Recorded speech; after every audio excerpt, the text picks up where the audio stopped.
Vamos a hablar de Abraham. Abraham, el hombre que enfrentó todo lo desconocido. No fue un hombre que tenía un plan, pero Dios lo llamó y lo confrontó a muchas cosas desconocidas y él respondió bien.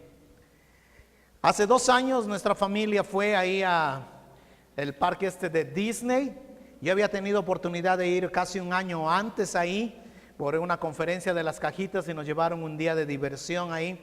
Entonces yo sabía que había que empezar viendo todos los reviews como para poder ver el parque en un día. Y vi que había que entrar al Tomorrowland, al día de mañana, al futuro. Ahí había una de estas, ¿cómo se llama? Montañas rusas. Pero el problema es que solo yo sabía de toda mi familia qué era una montaña rusa. Y entonces yo dije, mi madre no va a aguantar aquí, es la única que le voy a decir que se vaya y nos espere abajo. Y entonces mi esposa no es muy buena para esas montañas rusas, pero yo no dije nada. Mi hermano James tampoco no es tan bueno para eso, entonces yo tampoco dije nada. Y ahí están Anita y todos sentados en primera fila en el Tomorrowland, en la montaña rusa. Es un hueco entero oscuro, ¿sí? Y tiene puras como estrellitas. La idea es que estás en el espacio. Ellos estaban enfrentándose a lo desconocido. Entonces yo lo único que dije, por favor no lleven dinero porque se les va a caer, porque se da vueltas así adentro. Y todo se empezó, eso era una gritadera incontenible, ¿no es verdad? ¿Qué pasa cuando tú te enfrentas a lo desconocido? No sabes lo que va a pasar y ahora das un paso y es lo desconocido. Cuando te vas a casar, a veces llega esa pregunta a tu mente. Wow, ¿qué va a pasar? ¿Será este el hombre correcto? ¿Será este la mujer correcta para mi vida? ¿Qué pasa si después se le quita lo cristiano y se vuelve chamuco, no es verdad? O al revés, ¿no es verdad? Sí, sí te has dado cuenta, y todo ese montón de preguntas de lo desconocido que empieza ahí. Abraham era un hombre que estaba enfrentando lo desconocido. Y en Génesis capítulo 12 empieza la historia de Abraham y dice: el Señor le dijo a Abraham: deja tu tierra, tus parientes y la casa de tu padre y vete a la tierra que te mostraré. Dios llama a Abraham 1500 kilómetros, más o menos. Si de aquí a Quito hay 500 kilómetros a 600, 3 veces más esa distancia. Caminando a pie, sin GPS, sin internet, sin carreteras, sin auto, sin aviones, sin nada. Dios le dice: deja tu tierra, tus parientes y la casa de tu padre y vete a la tierra que te mostraré.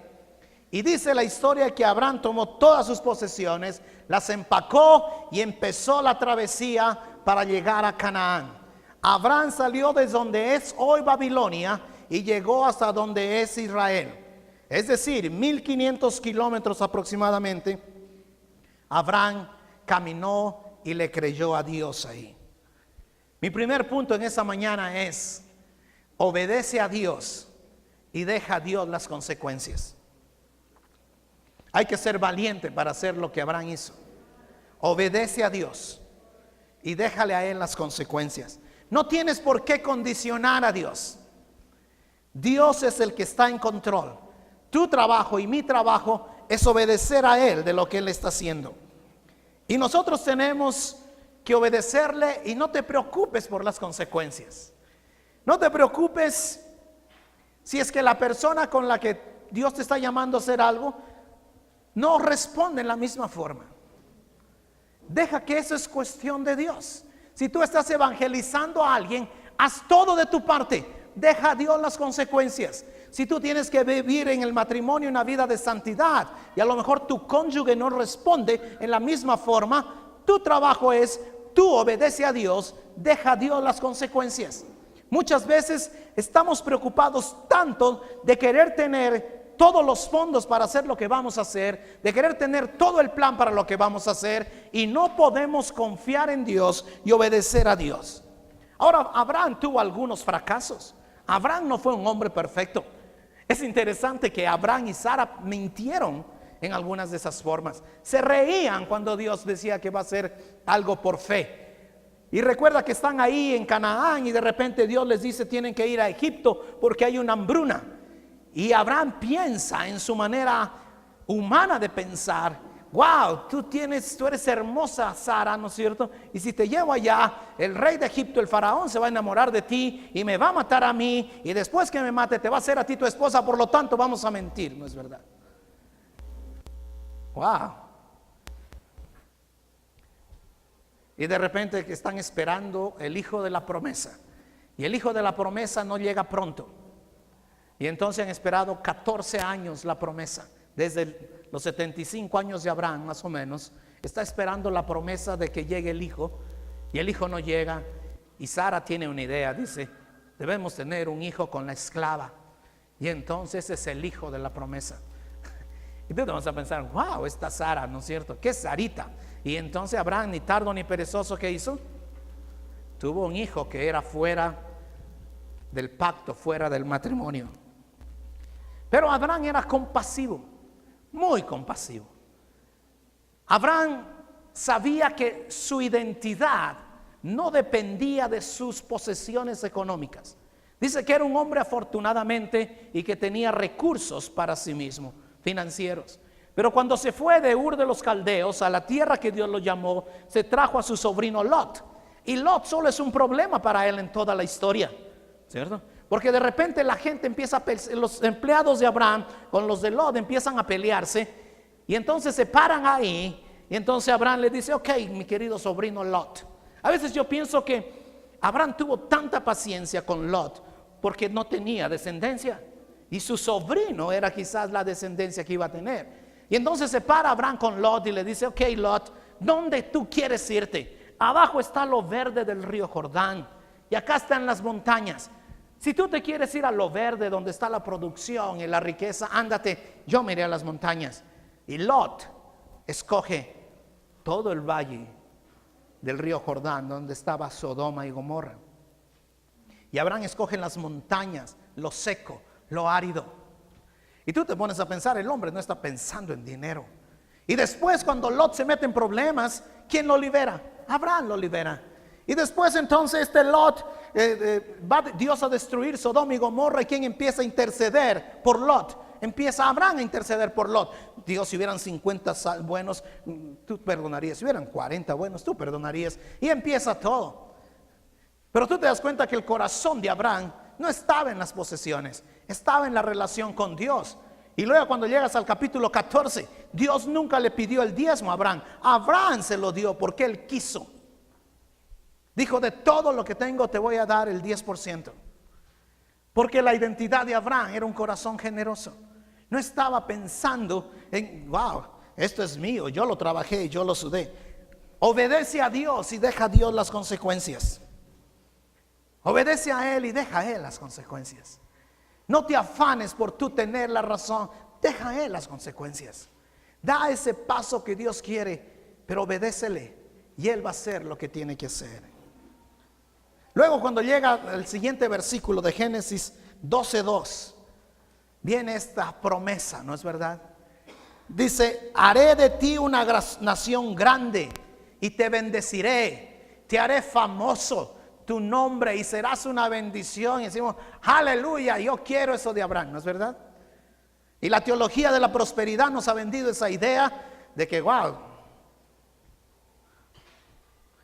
Versículo 3 dice: y serás, bendeciré a los que te bendigan y maldeciré a los que te maldigan. Y ahora viene: por ti serán bendecidas todas las familias de la tierra. Y te voy a decir algo, no está hablando de dinero. Si tú lees Génesis 12 y estás pensando que Dios te va a dar mucho dinero, no está hablando de dinero. Está hablando de que va a bendecir a todas las naciones por medio de Abraham, por medio del evangelio de Jesucristo. Gálatas capítulo 3 verso 8, ¿sí? Gálatas capítulo 3 verso 8 dice: en efecto, la escritura, habiendo previsto que Dios justificaría por la fe a las naciones, anunció de antemano el evangelio Pablo utiliza la palabra del evangelio. ¿A quién le anunció el evangelio? A Abraham. Y le dijo: por medio de ti serán bendecidas todas las naciones. Es decir, ¿cuál es la bendición más grande y suprema que el ser humano puede tener? El evangelio de Jesucristo. No las riquezas, no las cuentas del banco, no la salud incluso. La mayor bendición es lo que mi Señor hizo en la cruz por ti y por mí. Y el apóstol Pablo pone claramente: el evangelio le fue anunciado a Abraham para que nosotros podamos ser de bendición. ¿A cuántas? A todas las naciones. Nosotros hemos recibido esa bendición. Ecuador no tiene nada que ver con el pueblo judío, pero hemos recibido la bendición del evangelio de Jesucristo, de nosotros recibir la salvación por medio de él. En ti serán benditas todas las naciones. En el evangelio del Señor Jesucristo, en que él murió en la cruz por ti y por mí. Tu corazón debe estar centrado en el evangelio. Cuando llegas al capítulo 15, hay otro pacto, ¿no es verdad? Génesis 15 dice: después de esto, la palabra del Señor vino a Abraham en una visión y le dijo: no temas, Abraham, yo soy tu escudo y muy grande será tu recompensa. Y entonces le empieza a decir: vas a ser padre de millones de naciones y un montón de cosas. Y Abraham empieza a pensar: ¿y cómo va a ser eso si no tengo descendencia? Y Dios le dice: mira lo que dice el verso 5 al final: mira al cielo y cuenta las estrellas, a ver si puedes, así de numerosa será tu descendencia. Y en el verso 6, Abraham creyó al Señor y el Señor lo reconoció a él como ¿qué? ¡Wow! Abraham le creyó a Dios y Dios dijo: este es un hombre justo. Escucha bien, empezamos a hablar de una palabra: justo, justicia, justificación. Y entonces viene el pacto. El verso 10, el verso 9. El Señor le respondió: tráeme una ternera, una cabra y un carnero, todos ellos de 3 años, y también una tórtola y un pichón de paloma. Abraham llevó todos estos animales, los partió por la mitad y puso una mitad frente a la otra. Pero a las aves no las partió, y a las aves de rapiña comenzaron a lanzarse sobre los animales muertos, pero Abraham las espantaba. Al anochecer, Abraham cayó en un profundo sueño y lo envolvió una oscuridad aterradora. Y el Señor le dijo: ¿sí? Debes saber que tus descendientes vivirán como extranjeros en tierra extraña, en Egipto, ¿no es cierto?, donde serán esclavizados y maltratados durante 400 años. Cuando tú lees el Antiguo Testamento y empiezas a escuchar Egipto, Egipto es esclavitud, Egipto es mentira de Abraham, como que todo lo malo empieza a sonar en Egipto, ¿no es verdad? Pero yo castigaré a la nación que los esclavizará, y luego tus descendientes saldrán en libertad y con grandes riquezas. Tú, en cambio, te reunirás en paz con tus antepasados, te vas a morir y te enterrarán cuando ya seas muy anciano. 4 generaciones después tus descendientes volverán a este lugar, porque antes de eso no habrá llegado al colmo la iniquidad de los amorreos. Cuando el sol se puso y cayó la noche, aparecieron una hornilla humeante y una antorcha encendida, los cuales pasaban entre los animales descuartizados. En aquel día el Señor hizo un pacto con Abraham. La idea es esta: Dios le pide que traiga estos animales, los parta en 2, y era la señal del pacto. Entonces, cuando haces el pacto, tienes que caminar en medio de estos animales. Abraham no camina en medio de los animales. El que camina es Dios por medio de la hornilla y de la antorcha. Lo que significa es Dios haciendo el pacto de ambos lados. Dios tomando la iniciativa en cuanto a la propiciación y la salvación. Es decir, el pacto era: yo hago este pacto contigo, dice Dios, y si no lo cumplo, yo seré maldecido. Dios toma ambos lados de la ofrenda en el pacto. Abraham solo responde en obediencia de abrirlos, pero Dios toma toda esa iniciativa. ¿Acaso no es ese el evangelio? Dios toma toda la iniciativa de salvarnos. Nosotros solo debemos responder en la obediencia y en arrepentimiento. Él es el que lo hizo todo en la cruz. No es de acuerdo a nuestras obras de justicia, es de acuerdo a su misericordia y su gracia completamente. Él tomó todo de ahí. Dios, centrado en el Evangelio, y repite el Evangelio vez tras vez, momento tras momento, porque la vida de Abraham está llena de imágenes del Antiguo Testamento para que nosotros podamos entender el Evangelio.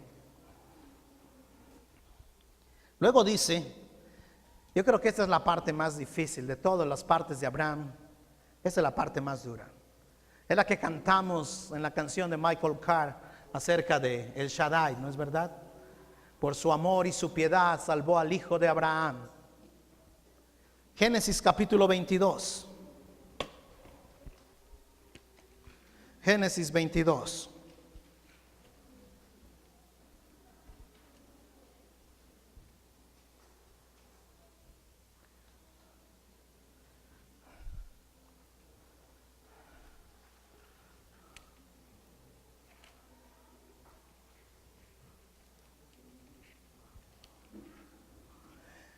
Pasado cierto tiempo, Dios puso a prueba a Abraham y le dijo: Abraham, aquí estoy, respondió.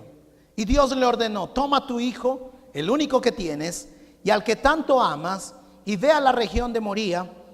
Una vez ahí, ofrécelo como holocausto en el monte que yo te indicaré. Abraham se levantó de madrugada y ensilló su asno. También cortó leña para el holocausto, y junto con dos de sus criados y su hijo Isaac se encaminó hacia el lugar que Dios le había indicado. Al tercer día Abraham alzó los ojos y a lo lejos vio el lugar. Entonces le dijo a sus criados: quédense aquí con el asno, el muchacho y yo seguiremos adelante para adorar a Dios, y luego regresaremos junto a ustedes. Abraham tomó la leña del holocausto y la puso sobre Isaac su hijo. Él, por su parte, cargó con el fuego y el cuchillo, y los dos siguieron caminando juntos. Isaac le dijo a Abraham, creo que es la parte más dura: Padre, dime, hijo mío, aquí tenemos el fuego y la leña. Continuó Isaac, pero ¿dónde está el cordero para el holocausto? Y en mi mente yo creo que Isaac sabía que su padre ofrecía frecuentemente holocaustos, que sabía que tenía que haber un cordero, ¿sí? Por lo tanto, él está pensando: mi padre me está llevando un sacrificio y lleva la leña al fuego, el cuchillo, ¿y dónde está el cordero? Cuando llegaron al lugar: el cordero, hijo mío, lo proveerá Dios, le respondió Abraham. Y siguieron caminando juntos. Cuando llegaron al lugar señalado por Dios, Abraham construyó un altar y preparó la leña, y después ató a su hijo Isaac y lo puso sobre el altar encima de la leña. Entonces tomó el cuchillo para sacrificar a su hijo. Pero en ese momento, el ángel del Señor, si tú lees en el Antiguo Testamento hay mucho el ángel del Señor, en el Nuevo Testamento no está. Muchos dicen que el ángel del Señor en el Antiguo Testamento es la personificación de Jesucristo mismo. El ángel del Señor le gritó desde el cielo, no una vez, ahora le gritó ¿cuántas veces? 2 veces. Abraham, Abraham, aquí estoy, respondió. No pongas tu mano sobre el muchacho, ni le hagas ningún daño, le dijo el ángel. Ahora sé que temes a Dios, porque ni siquiera te has negado a darme a tu único hijo. Abraham alzó la vista y en un matorral vio un carnero enredado por los cuernos. Fue entonces, tomó el carnero y lo ofreció como holocausto en lugar de su hijo. A este sitio Abraham le puso por nombre: el Señor provee. Jehová Jireh. Él es el proveedor. La pregunta es: ¿en qué sentido esta historia y esta experiencia de Abraham refleja tanto el Evangelio? La primera cosa es al ser que más amaba, tuvo que sacrificar, iba a sacrificar. ¿Acaso ese no es el evangelio? De tal manera amó Dios al mundo que ha dado ¿a quién? A su Hijo unigénito. ¿Sí? Es un tipo del antitipo de Cristo. Muestra la relación que puede existir luego para que nosotros entendamos. Sacrifica a tu Hijo. Ahora, es un pasaje lleno de contradicciones. Absolutamente. Es un pasaje que confunde. La primera contradicción es una contradicción teológica. En Génesis capítulo 9, Dios ha dicho, no matarás. Y en Génesis capítulo 22, Dios le está pidiendo, mata a tu hijo. Teológicamente Abraham está pensando, wow, ¿qué onda aquí con Dios? Pero eso no implica que él no obedezca lo que tiene que hacer de parte de Dios. Quizás muchas veces tú y yo estamos confundidos teológicamente. No entendemos todo lo que está pasando, pero necesitamos obedecer a Dios en medio incluso de nuestra confusión. La segunda controversia es emocionalmente controversial. ¿Te imaginas, Abraham? 100 años esperé por este muchacho y ahora tú me lo pides. ¿Tú crees que es algo emocional o no? ¡Wow! Tú me acabas de decir, mira las estrellas, mira esto. Y cuando yo me sonreía y todo eso, y mi esposa también se reía y pensamos, y ahora que ya tiene como 13 a 15 años, tú dices, dámelo. Emocionalmente esto es una locura. ¿Qué le voy a decir a Sara después de esto? Emocionalmente hay una controversia increíble. ¿Te has sentido a veces tú así delante de Dios? Emocionalmente eres como una montaña rusa. No sabes qué pasa, pero Dios quiere que tú obedezcas y le adores. Espiritualmente era controversial. Mata y adora. ¿Sí has puesto a pensar eso? Mata y adora. Mata a tu hijo y adórame. Abraham dice, estoy con el corazón roto. ¿Cómo te puedo adorar? ¿Cuántos esta mañana están con el corazón roto? Sin embargo, Dios te llama para que adores.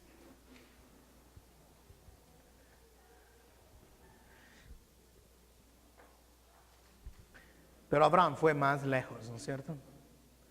Juan capítulo 8, verso 56. Abraham, Juan 8, 56. Abraham, dijo Jesús, estas son palabras de Jesús. Abraham, el padre de ustedes, se regocijó al pensar que vería mi día, y lo vio y se alegró. Tú tienes el dibujo ahí, ¿no es verdad? Y si ves el dibujo en tu boletín, el dibujo simplemente está diciendo, Abraham está 2000 años antes de Cristo. Y Jesús dice, Abraham vio mi día, y no solo lo vio, sino que se regocijó por fe. Es decir, Abraham vio 2000 años antes de Cristo, vio el sacrificio de Cristo, y su fe le fue contada por justicia. Y luego vino Cristo, y ahora estamos nosotros después de la venida de Cristo en el Nuevo Testamento. Y ahora, y lo que el punto mío ahí con el gráfico es, solo hay una manera de ser salvos, es por medio del sacrificio de Cristo. No hay otra manera de ser salvos. A veces la gente dice, hey, es que estamos en la ley bajo la... Claro que Juan dice eso en Juan capítulo 1, ¿no es verdad? Pero después de todo, déjame decirte, todo es por gracia. Incluso los que estaban dentro de la ley obedecían la ley por la fe en que iba a venir el Mesías. Todo es por gracia. Abraham vio mi día, dice Jesús, y no solo lo vio, se regocijó. Es decir, no hay otra forma de ser salvos que solamente por el sacrificio de Cristo. Hebreos capítulo 10 dice, los machos, la sangre de los machos cabríos del Antiguo Testamento no puede aplacar la ira de Dios. Solamente el sacrificio perfecto de Cristo es el único que aplaca la ira de Dios. El Evangelio, Pablo, acabamos de leer, dice, Pablo cuando habla de Abraham y de la descendencia, está hablando y usa la palabra el Evangelio. Es decir, Antiguo Testamento y Nuevo Testamento y toda la humanidad, solo hay un medio sacrificial y un medio de justificación, y es Cristo. Y es por gracia, es por fe, no es por obras. En el libro a los Romanos tú puedes ver, Romanos capítulo 4. ¿Sí? Romanos capítulo 4. Entonces, ¿qué diremos en el caso de nuestro antepasado Abraham? En realidad, si Abraham hubiera sido justificado por las obras, habría tenido de qué jactarse, pero no delante de Dios. Pues, ¿qué dice la Escritura? Le creyó Abraham a Dios y esto se le tomó en cuenta como justicia. Ahora bien, cuando alguien trabaja, no se le toma en cuenta el salario como un favor, sino como una deuda. Sin embargo, al que no trabaja, sino que cree en el que justifica al malvado, se le toma en cuenta la fe como justicia. Está diciendo el apóstol Pablo escribiendo a los romanos, escucha bien, si tú trabajas y alguien te da algo en pago, ahí no hay gracia. Si salvación fuera por obras, por tus méritos, no tiene sentido. Sería solamente el pago a lo que tú haces. Pero dice aquí, pero al que no trabaja, es decir, a nosotros, ¿qué dice? Sino que al que justifica al malvado, que somos nosotros, se le tome en cuenta la fe como justicia. Es decir, tú y yo solo somos salvos por su misericordia, por su gracia, por la fe que depositamos en lo que mi Señor hizo en la cruz. Y tu única responsabilidad es arrepentimiento delante de mi Señor. Arrepentimiento delante de mi Señor. Y cuando esa relación se restaura, Abba Padre, ¿no es verdad? Papito querido, éramos enemigos de Dios, pero ahora en Cristo somos amigos de Dios. Somos amigos de Dios. Quiero hacerte algunas preguntas. ¿Cuál es tu zona de comodidad que Dios te está pidiendo que dejes para que le obedezcas? ¿Cuál es tu zona de comodidad que Dios te está diciendo, deja esas cosas y obedéceme? Obedece a Dios, deja a Dios las consecuencias. ¿Cuál es? A lo mejor estás muy cómodo en la manera que estás viviendo, ¿no es cierto? Bueno, yo voy a la iglesia de vez en cuando, no tomo, no robo, no ando en adulterio. Y ahí pongo $1 cuando pasa la canasta y hago eso. Soy una buena persona. Y si me piden que venga este día a limpiar la iglesia, yo no voy. Esa es tu zona de comodidad. ¿Qué es lo que Dios quiere sacarte de tu zona de comodidad? ¿Qué es lo que Dios quiere hacer para sacarte de esa zona de comodidad? ¿Qué es lo que va a usar para moverte fuera de ahí? Para llamarte a lo desconocido, a vivir la aventura con Dios de lo que Él quiere hacer contigo. La pregunta es, si Dios le pidió a Abraham lo que él más amaba, Dios no le pidió los diezmos porque el Abraham ya se los daba, ¿no es verdad? Dios no le pidió ni la mitad de su riqueza, ni toda la riqueza. Dios le pidió ¿qué? Su hijo. La pregunta es, ¿cuál es tu Isaac que estás tan aferrado que no te permite honrar a Dios? Puede ser tu orgullo de pensar, yo siempre tengo la razón y las cosas son a mi manera. Puede ser tu pecado favorito que nadie sabe ni nadie conoce, sin embargo tú estás practicándolo día tras día. ¿Cuál es tu Isaac? Pueden ser tus riquezas, tus posesiones. Puede ser cualquier otra cosa. ¿Qué es lo que Dios te está pidiendo que necesitas entregar? ¿Cuál es tu Isaac? Pero recuerda que Él, Dios, es el proveedor. Él es el Jehová Jireh.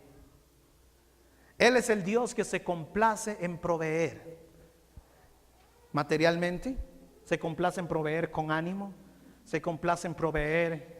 A veces una llamada, ¿no es cierto?, que alguien te da. A veces un abrazo que te hace falta.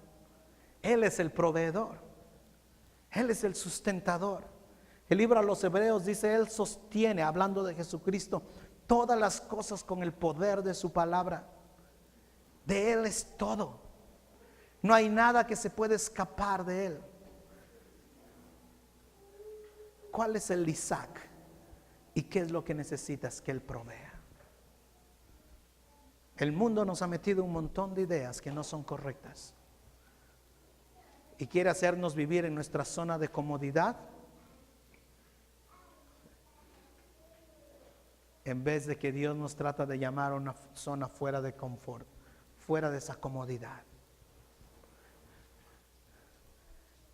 Dios a todos nos llama a pensar de esa forma. Él, Abraham, el padre de la fe, el hombre de la fe, ¿cómo respondió? La pregunta es, ¿cómo tú vas a responder? ¿Qué cosa es la que Dios está diciendo? Déjala ir, no te aferres tanto. Déjala ir, no te aferres tanto. ¿Qué es lo que Dios te está pidiendo? ¿Qué es lo que Dios está trabajando en tu vida? Quizás no conoces el Evangelio, quizás conoces la religión, pero la bendición más grande que el mundo puede tener es Jesucristo y su obra perfecta en la cruz. No es por obras, para que nadie se gloríe, es por la fe que puedo depositar en Él.